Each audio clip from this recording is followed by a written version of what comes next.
Hey everyone, and welcome. So, if you think calculus is just some dusty old subject from school, I want you to think again. Today, we're going to see how it's actually the hidden operator's manual for the world all around us. We're talking everything from the deals you find shopping to the way your own body works. So, let's open up the manual. Okay, let's start with a question you probably asked yourself. You find a fantastic deal on something you were gonna buy anyway. But how do you measure what that good deal is really worth? Not just for you, but for an entire market of people. Well, in economics, this idea kind of breaks down into two sides of the same coin. You've got producer surplus, that's the extra value for the people selling the thing, but we're going to focus on the other side, our side, consumer surplus. This is the hidden value that we, as the buyers, actually get. So, what is it officially? Consumer surplus is the total benefit that all of us consumers get by paying less for something than the absolute maximum we would have been willing to pay. It's a real, measurable value, and it represents the collective win for customers. The big question, though, is how in the world do we calculate it? Now hold that thought. We're going to switch gears completely. Let's go from our wallets to our health, with a problem that seems totally different, but you'll see it's surprisingly connected. How can a tiny, tiny little narrowing of an artery lead to a huge, dangerous drop in blood flow? It just doesn't feel like a small change should have such a massive impact. Well, believe it or not, the answer to both the economics question and the biology question is found by doing the exact same thing, measuring the total accumulated effect under a curve. And the mathematical tool designed for that one specific job? Integration. But here's the catch. The integrals that actually model the real world, they're not the nice, simple ones you find in Chapter 1 of a textbook. Oh no. They're often messy, complicated, and frankly, they look pretty intimidating. So to solve them, we need some clever tricks up our sleeve. Okay, let's look at our first tool. I like to call it the clever swap, but its official name is integration by substitution, or you'll often hear it called U-substitution. It's an absolutely essential technique for taming these wild integrals. You know, the best way to think about it is like tidying up a messy room. You take the absolute messiest part of the integral, you pack it away by swapping it with a nice simple variable, we'll call it u. You solve the much cleaner problem, and then, right at the end, you unpack it. And what's so great about this is that it's not just guesswork. It's a super reliable step-by-step process. First, you identify the tricky inner function and you just define it as u. Then, you find its derivative, du, and that lets you rewrite the entire integral in these much simpler terms. Once you've solved that easy version, the very last step is to just substitute your original piece right back in. It's such a clean way to untangle the problem. Okay, let's see it in action. Take a look at this integral. At first glance, trying to integrate x times the cosine of x squared looks tricky.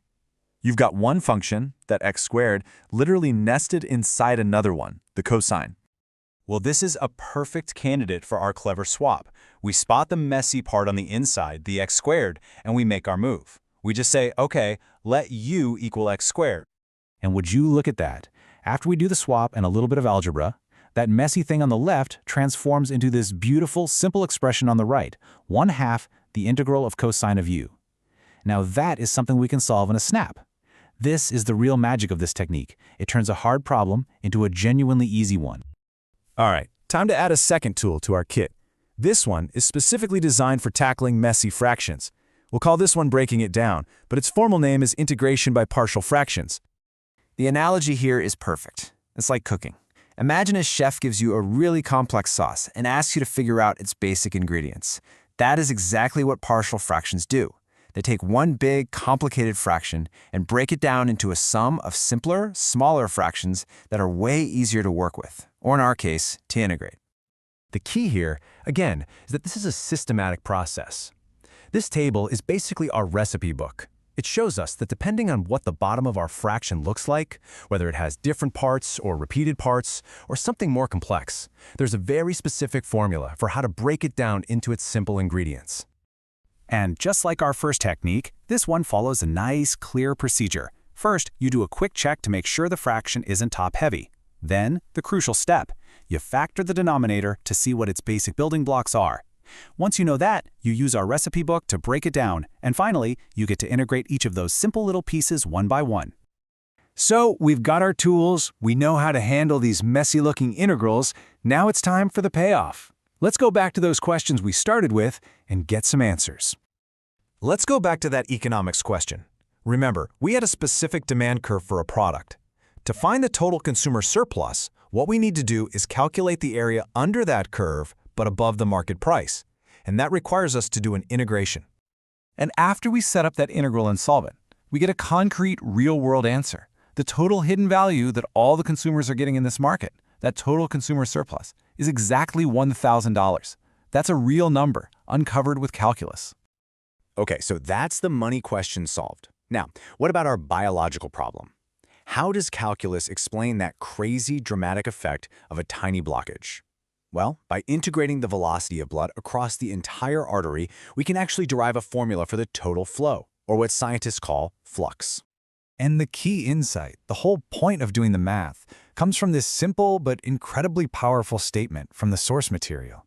It turns out the total flow is extremely sensitive to the diameter of that vessel. And this formula right here shows us exactly why. Look closely at it. The radius of the artery, that letter R, is raised to the 4th power. That's the whole story right there. It means if you shrink the radius by just a little bit, the blood flow drops by that little bit to the power of 4. That's a huge drop, and that is the mathematical reason why things like high blood pressure and plaque are so unbelievably dangerous. So you see, the big takeaway here is that calculus, and specifically integration, it's not just about finding random areas under curves on a graph. It is the essential tool for understanding how things change and how those changes add up over time. It's the language of complex systems, whether that's in economics, biology, physics, you name it. And that leaves us with one final thought. You know, from calculating the total profit of a company to modeling how a population grows, the principles are exactly the same. So it makes you wonder, what other complex systems in our world are just sitting there waiting to be decoded with the right mathematical tools? Thanks for watching.